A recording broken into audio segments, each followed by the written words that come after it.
ఓర్పు సహనం ఏం చేస్తాయో తెలుసా? ఒకవేళ నీకు నాకు పడినప్పుడు నువ్వు ఒక మాట అంటావు, నేను 2 అంట. నువ్వు 4 అంటావు, నేను 10 అంట. నువ్వు 4 మనుషులతో వస్తావు, నేను 10 మందితో వస్తా. నువ్వు ఒక చెంప దెబ్బ కొడితే నేను తలై పగల కొడతా. 1 వేలు చూపించుకుంటూ పోతూ ఉంటే 4 వేలు మన వైపు వస్తూ ఉంటాయి.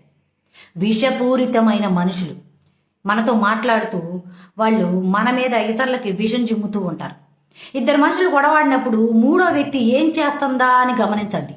అక్కడ మాటలు ఇక్కడ, ఇక్కడ మాటలు అక్కడ చెప్పారు అంటే ఆ విషపూరితమైన మనిషికి మీరు దూరంగా ఉండండి. లేదా ఏదో ఒక రోజు మీ మీద కూడా విషం చెబుతారు.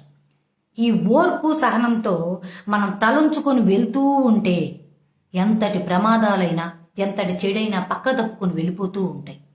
ఈ ఓర్పు సహనం అనేది నలుగురు మెచ్చేలా, నలుగురు చెప్పుకునేలా మన జీవితాన్ని గొప్పగా చూపిస్తాయి. అర్థమైందా?